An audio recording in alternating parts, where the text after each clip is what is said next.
अस्सलामुअलैकुम स्टूडेंट्स। उम्मीद है आप सब खैरियत से होंगे। आज हम अपना कंप्यूटर साइंस 9th क्लास की बुक का कंप्यूटर साइंस का फर्स्ट टॉपिक पढ़ रहे थे। फर्स्ट लेक्चर के अंदर हमने उसके फर्स्ट पार्ट में हमने हाफ टॉपिक जो है वो कंप्लीट कर लिया था 1.1.2 तक। आज हमने 1.1.3 स्टार्ट करना है, प्लानिंग आर सोल्यूशन। थोड़ा सा अगर हम रिवाइज करते चलें ऊपर से, उसमें हमने क्या देखा था कि सबसे पहले प्रॉब्लम है क्या, ठीक है, और हमें प्रॉब्लम हमारे पास आने के बाद हमने ये देखना होता है कि प्रॉब्लम हमारी कितनी क्लियरली डिफाइंड है। अगर नहीं डिफाइंड तो कुछ स्ट्रेटजीज यूज़ करते थे उसको डिफाइन करने के लिए। उसमें background knowledge, use cases, draw pictures, और उसके बाद हमारा नेक्स्ट काम जो होता था वो होता था अंडरस्टैंडिंग द प्रॉब्लम को अंडरस्टैंड कैसे करते हैं। उसके लिए हमारे पास 5 Ws का मेथड था: what, who, when, where and why. उसके साथ एनालिसिस जो है हमने देखा था कि ये जो 5 Ws का आंसर मालूम करना है, ये प्रॉब्लम एनालिसिस कहलाता है, और एनालिसिस जो है वो हमें सोल्यूशन के करीब लेके आता है।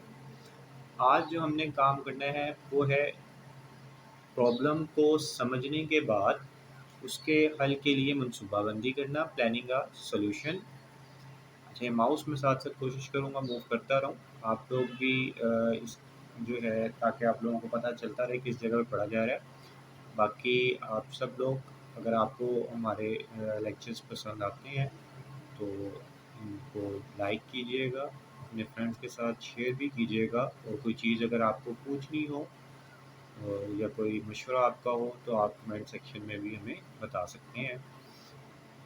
अच्छा, प्लानिंग का सोल्यूशन क्या है? किसी मसले के हल की तरफ जाना। कहते हैं आफ्टर एनालाइज करने के बाद किसी मसले को, we formulate a plan that may lead us towards the solution of the problem. हम एक फार्मूला मुरतब करते हैं या एक प्लान बनाते हैं, एक मंसूबा बनाते हैं जो कि हमारा ख्याल होता है हमें सॉल्यूशन की तरफ लेकर जाएगा। क्योंकि हम उसको समझ चुके हैं, अब हमारा जो नेक्स्ट काम है वो ये है कि हम उस सॉल्यूशन की तरफ जाएं, उसके सॉल्यूशन की तरफ जाएं। This phase includes finding the right strategy for problem solving. अब ये जो मरहला है प्लानिंग का सॉल्यूशन, ये किस लिए है? ताकि हम एक सही स्ट्रेटजी के मुताबिक अपने मसले को हल करने की तरफ जाएं। उसमें कुछ उसने स्ट्रेटजीज यहाँ पे दी हुई हैं, जैसे कि आपको ये सामने नज़र आ रही है। डिवाइड एंड कंकर रूल है, गैस चेक एंड इम्प्रूव है, एक्ट इट आउट है, और प्रोटोटाइप है, ड्रा। सबसे पहला मेथड जो सबसे ज़्यादा यूज़ होता है, अच्छा यहाँ एक बात फिर पहले की तरह करते जाएं कि ये तमाम मेथड हर एक स्ट्रेटजी पे आप इनमें ये मेथड यूज़ नहीं हो सकते। इनमें से कोई एक मेथड किसी एक प्रॉब्लम के सॉल्यूशन के लिए ज़्यादा अप्रोप्रिएट हो सकता है, बेहतर हो सकता है, ठीक है। फर्स्ट है डिवाइड एंड कंकर, जैसा कि नाम ही बता रहा है, तकसीम करना और बांटना है। दस this strategy divides a complex problem into a smaller problems. ये आम तौर पे हमारा जो हम काम करते हैं, कोई भी हमें इशू आता है, मसला आता है, तो हम इसको इस्तेमाल करते हैं। अगर आप कोई भी आपको एक प्रॉब्लम है, बड़ा इशू है, मसला है, तो उसको अगर एक ही शख्स उसको शुरू से लेकर एंड तक हल करने के लिए शुरू कर देगा काम, तो बहुत टाइम टेकिंग और मुश्किल हो जाएगा। बजाय इसके कि उसी मसले को हल करने के लिए हम कुछ लोग डिसाइड कर लें और उसके कुछ कुछ पार्ट्स उन लोगों को दे दें कि आपने ये काम करना है, आपने ये करना है, आपने ये करना है। अगर इसकी एक सिंपल रोज़मर्रा ज़िंदगी की एग्जांपल ली जाए, तो हमारे यहाँ घरों में शादी ब्याह के मौक़ों पर इसी तरह से काम डिवाइड किया जाता है। एक आप कह लें कि शादी की तकरीब को अरेंज करना एक आपका मसला है, प्रॉब्लम है, तो उसके में डिफरेंट काम डिफरेंट लोगों के को सौंपे जाते हैं। जैसे खाने का इंतज़ाम कौन करेगा, लाइटिंग का इंतज़ाम कौन करेगा, ठीक है, सिटिंग प्लान का इंतज़ाम कौन करेगा, मेहमानों को कार्ड्स वगैरह कौन पहुंचाएगा। तो ये छोटे छोटे टास्क में उन कामों को डिवाइड कर दिया जाता है। इसको बोलते हैं डिवाइड एंड कंकर। उसके बाद है guess check and improve. The designer guess a solution to the problem and then check the correctness of the solution। अच्छा, ये इस तरह से है इस स्ट्रेटजी कि हम आइडिया लगाते हैं कि हमारा ये इशू मसला ये हो सकता है और इसका हल हम ऐसे निकाल सकते हैं। मतलब एक इशू हमें आ गया है, हम कोई एक गेस लगाते हैं, तुक्का लगाते हैं कि ये हो सकता है ये मसला इस वजह से आया हो, तो मैं ऐसा करके देखता हूँ और फिर चेक करता हूँ कि मुझे क्या रिज़ल्ट मिलते हैं, मुझे इसका सलूशन मिलता है या नहीं।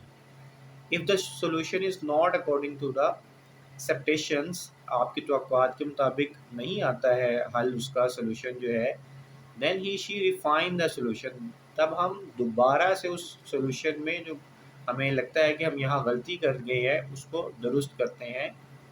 The refinement is an iterative process.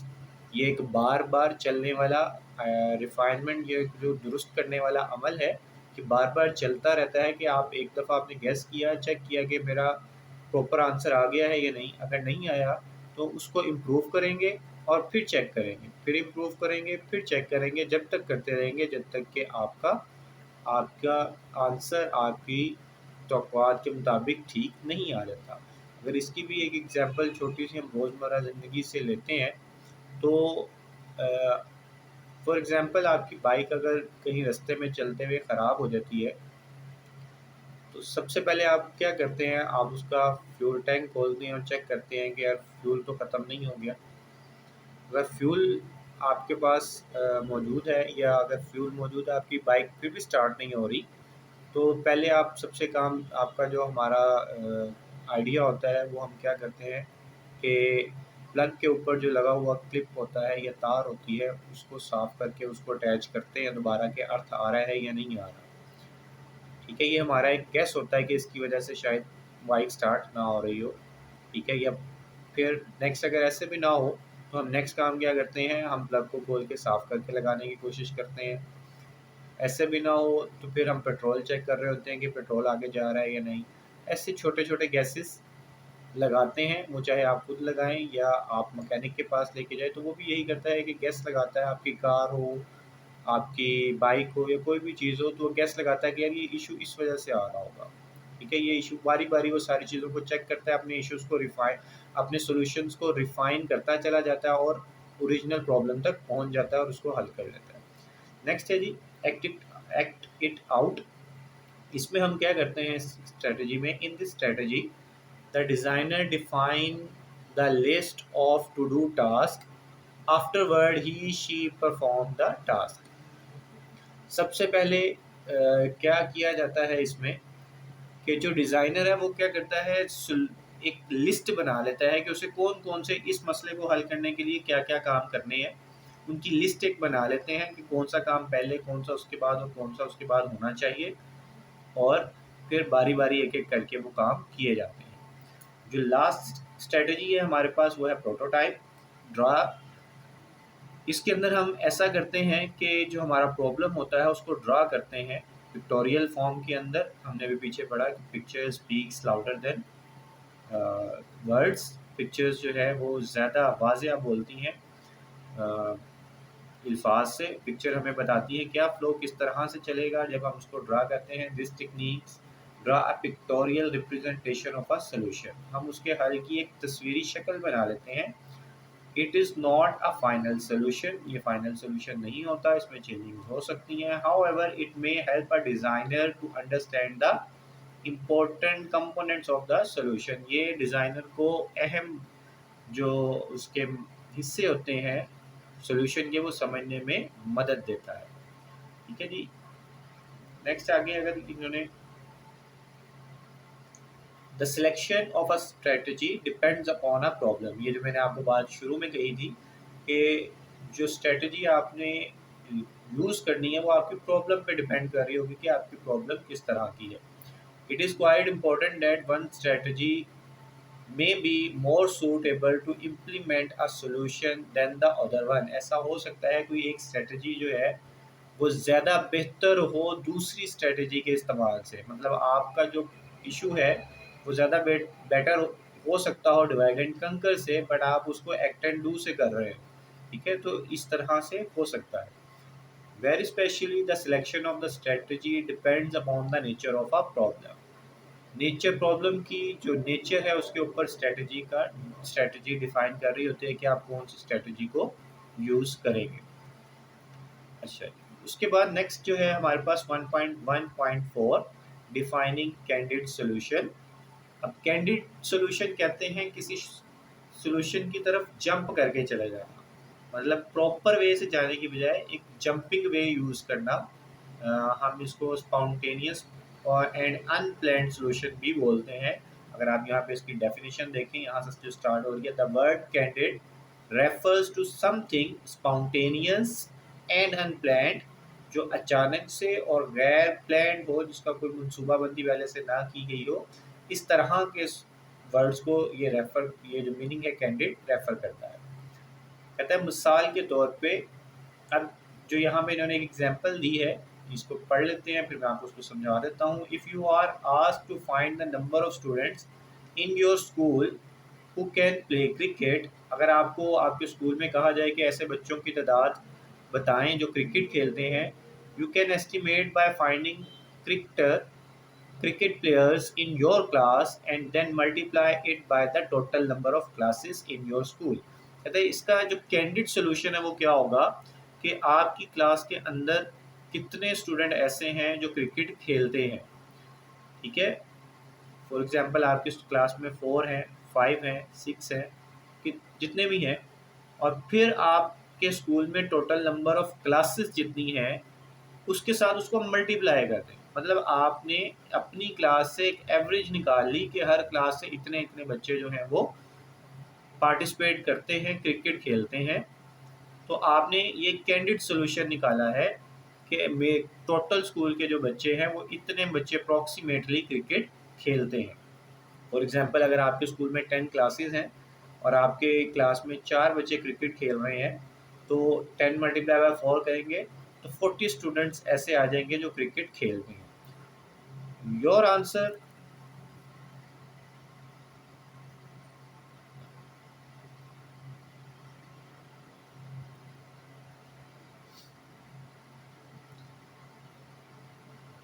Your answer is in this way is the candid solution. ये जो आपने आंसर निकाला ये कैंडिड सोल्यूशन है।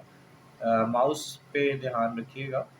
To find exact number of cricket players, अगर आपको जाहिर सी बात है एग्जैक्ट नंबर पर मालूम करने हैं तो आपको क्या करना पड़ेगा, फर्दन हर क्लास में जाना पड़ेगा और उस क्लास के टीचर से उस क्लास के बच्चों के बारे में इंफॉर्मेशन लेनी पड़ेगी। You have two option some other ways like visiting each class and getting data from teacher, कि आप हर क्लास में जाएं और टीचर से डाटा, उस क्लास के टीचर से उस क्लास का डाटा लें।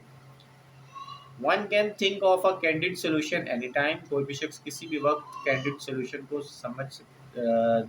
के बारे में सोच सकता है। A candid solution can help to save time, time को बचाने में मदद देता है। अच्छा, ये जो एक पर एक फिगर दी है इसमें बड़ी अच्छी एग्जांपल है समझने के लिए कि कैंडिड है क्या बेसिकली।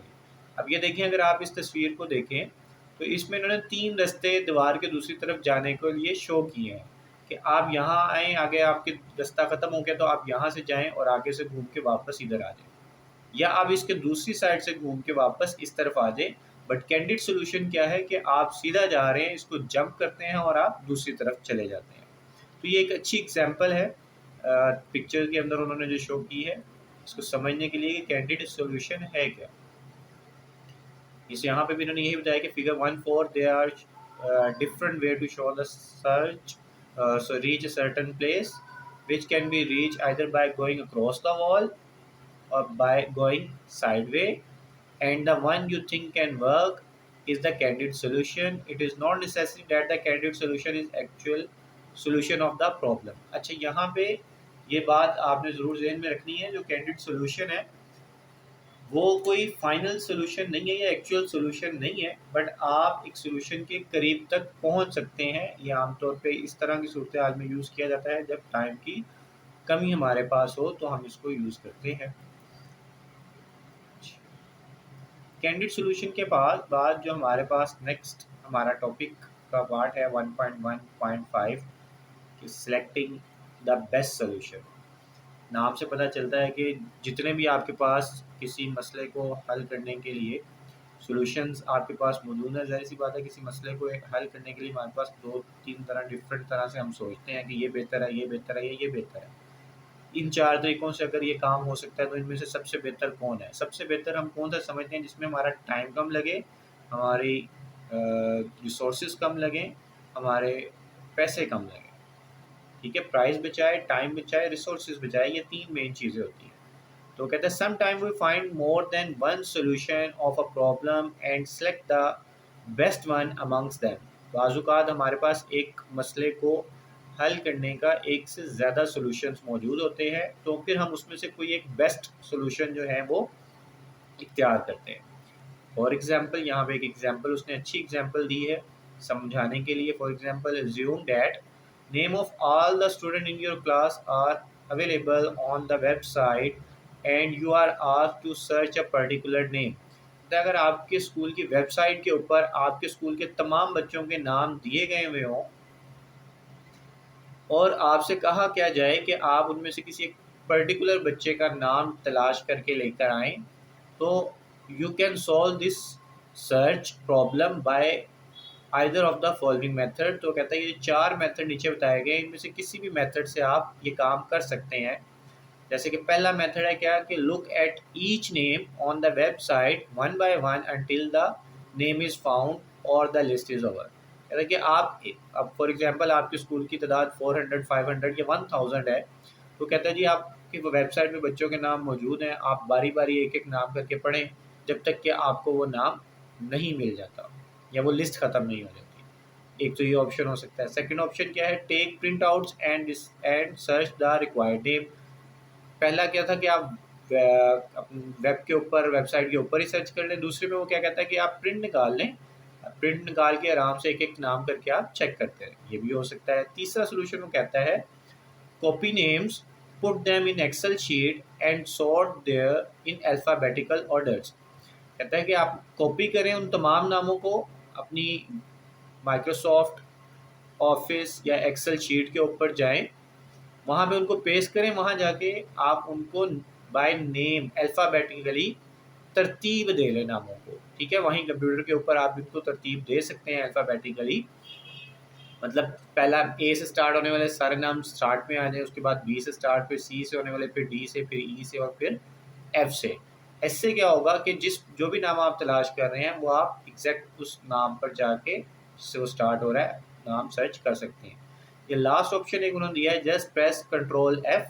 वेबसाइट के ऊपर रहते हुए आप कंट्रोल एफ प्रेस करें, आपके पास एक सर्च बार ओपन हो जाएगी। Search in when the list is available in the web browser you can type the name to search that automatically।